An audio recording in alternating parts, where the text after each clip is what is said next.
Hello, so welcome back to a new video, and hopefully the audio is slightly better because I've moved it up and it's closer to my face. But welcome to a new video, and if you haven't joined me before, my name's Jordan and I talk all things about comics, graphic novels, pop figures, pop culture, films and more, and I even vlog as well. So in today's video I want to talk about how to build your comic book collection on a budget. This is an exciting video and one I've wanted to make for a while because since starting, I have only started within like the last year. I don't have, all the money in the world to be able to go out and buy every single comic book every single week that it comes out. Every Wednesday. That's what I'm meaning, every Wednesday. I haven't got the money to go out every Wednesday and get the latest releases. I'd love to do that, love to be able to do that, love to be able to read everything. But unfortunately, I can't do that. So in this video, I want to share some of the tips and tricks that I've done, what I do for getting the comics that I want on a budget, because I do it on a budget. I don't want to spend loads of money on it. And yeah, so I thought I'd just have a chat with you, have a relaxed chat, and talk you through some of the stuff I do. And it's going to be an exciting one because I really wanted to make this video because I feel like it'll help people, new people that are looking into comics and people that are already into comics, and how to budget their collection basically for their comic books. So without further ado, let's get into it. And before I do that, I do need my cup of tea. So first off, what I'd highly recommend is going to your local comic book store and looking in the £1 and £2 boxes. So I recently went to a local comic book store near us, and in there they've got £1 and £2 boxes, and within them it depends what you're looking for.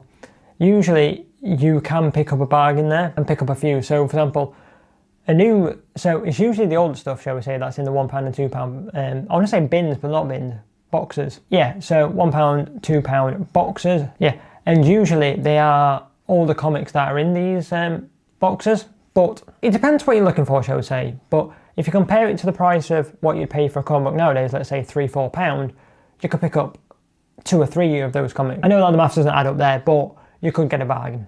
Basically, that's what I'm trying to say. And this is a good place to start looking if you are starting out, because you can get a feel for what kind of characters you wanted to read, what kind of superheroes you want to get into, what kind of genres, indie, what have you. Through this, you can pick up a couple of bargains and just start reading the comics, basically. Yeah, so I think that's a very good way to get started if you do go to a local comic book store often. If you don't, however, and you have to buy online, so a good one that I found when looking online is eBay.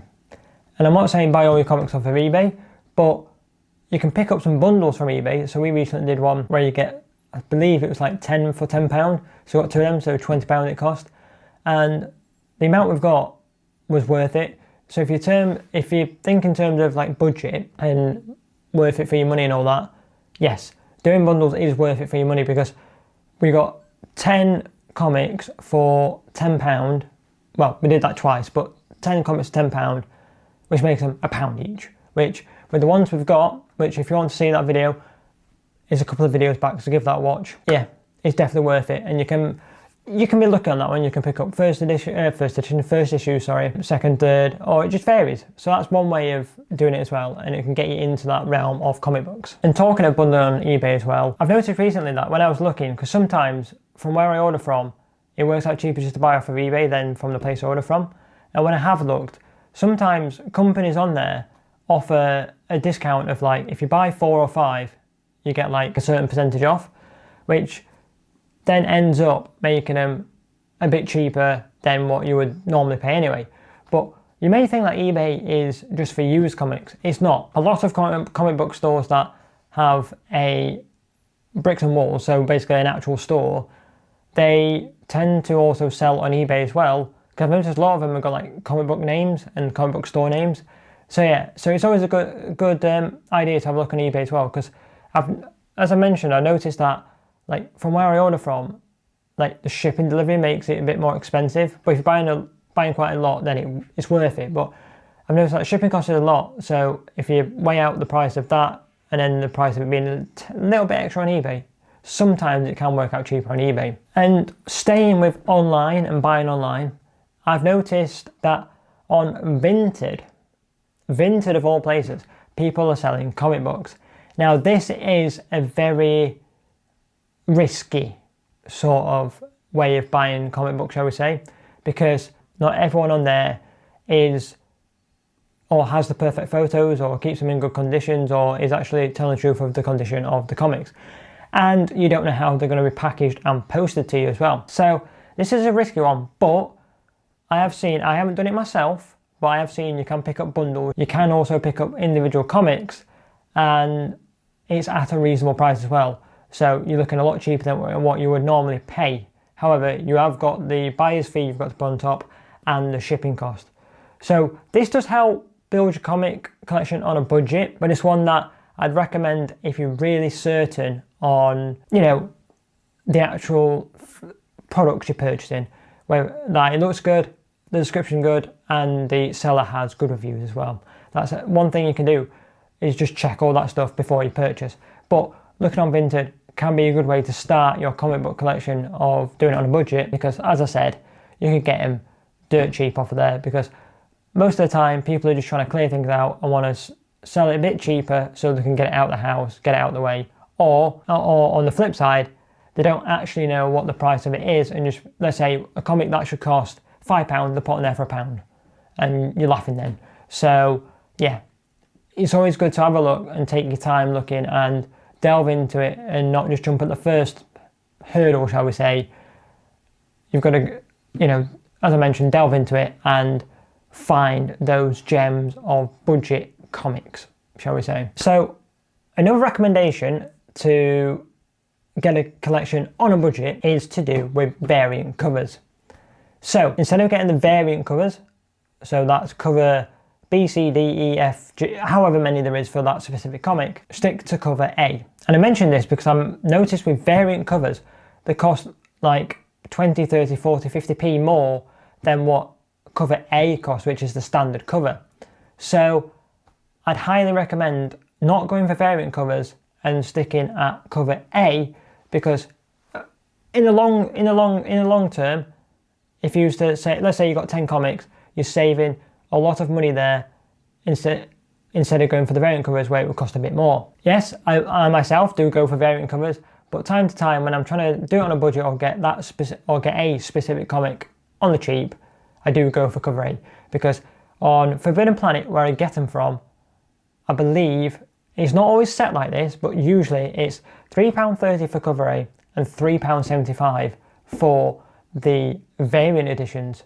Obviously there's more expensive ones, but if you're talking standard variant editions, yeah, we're talking £3.75. So there's quite a couple of pence there difference, and in the long term that'll make a hell of a difference. And if you add them all up, let's say 10 of them, whatever, or 20, how many you get, it could buy you a comic, that could buy you an extra comic. So yeah, so it's good to look at that and work out whether it's worth it or not.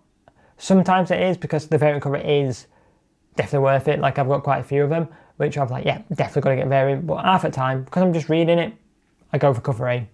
So yeah, that's another way to keep your budget down when looking at building your comic collection. Additionally to this, with what I'm going to talk about, I fall foul of it big time. And it's a bad thing that I'd recommend not doing, so it would help you save it on a budget. But what I'm talking about is, when you go to your local comic book store, is go for what you're looking for. If you're not looking for anything, fair enough, have a browse, whatever, you know, you just go in there to browse, buy something, fair enough, you do you. But if you're there for something specific, yeah, stick to that specific list. I've found myself going to a comic book store going, right, I'm looking for XYZ comic. And I'll have a look, it's not there. And then I fall foul of looking at other things going, ooh, there is this, ooh, there is that. I'm walking out with those comics. It's not all the time that I do all the comics that I look at, but yeah, I've done it a few times. Like recently picked up the DC Compact comic of All-Star Superman, which is one I sort of kept my eye on. I wasn't going for that, but when I was there and saw it, I was like, yeah, picking that up. And if I didn't go to the comic book store, I wouldn't have picked it up. So yeah, you just gotta, you know, tell yourself, I'm not here to buy anything else apart from what's on the list. Unless that's what you're planning to do. But yeah, that's one way to keep the budget down, because yeah, you can fall foul of it very easily, because when you walk in, it's very overwhelming and there's so many comics and you're like, yeah, I want them all. When in reality, the budget, the money does not allow it. Furthermore, when I started out with comic books, I started looking more into graphic novels. And this was because I was able to get used graphic novels through eBay, Vinted, etc. for cheap, basically. These were all the comics I was looking at from like 2012, 2013, 2014. I think first graphic novel I got was, let me think, Rick and Morty, Volume 1. And I picked this up through eBay, through a company on eBay, and I believe it cost me £3-4. And graphic novels usually cost, brand new, around £10 to £15.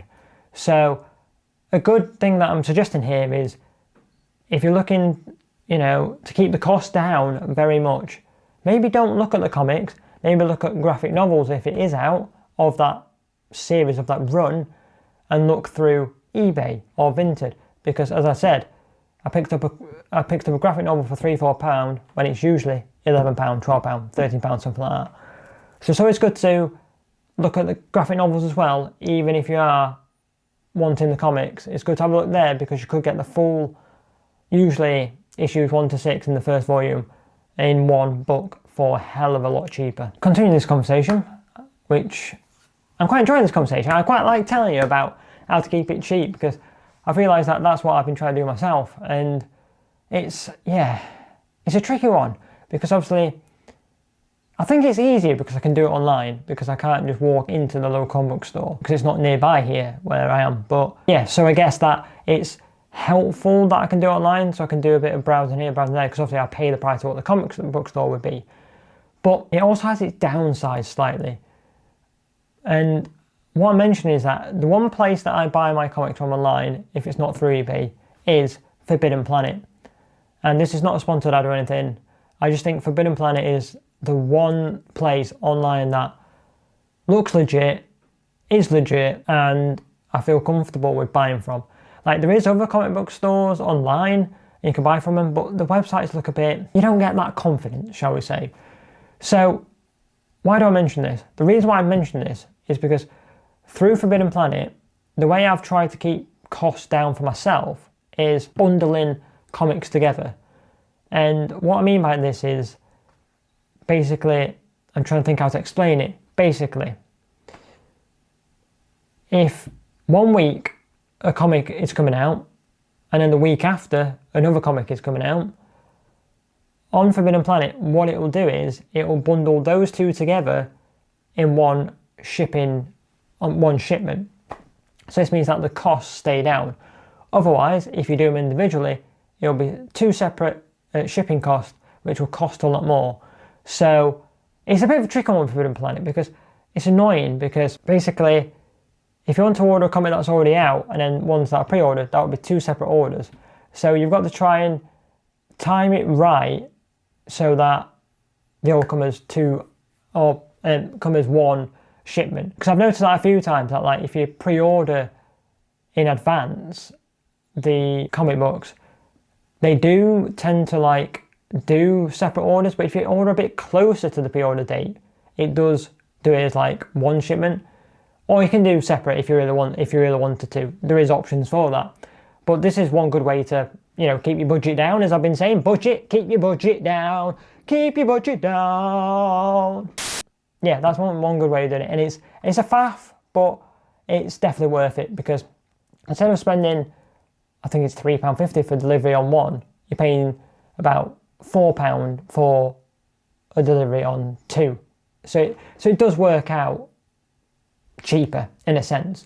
And yeah, I think that's just one thing to keep in mind when you're looking online is, one, go to Forbidden Planet, because I wouldn't recommend anything else, and two, just watch out for the shipment costs, because it can do you nasty, but it can also help you out with the bundling them together. And so we're coming to the end of this video, and I've enjoyed talking to you about this.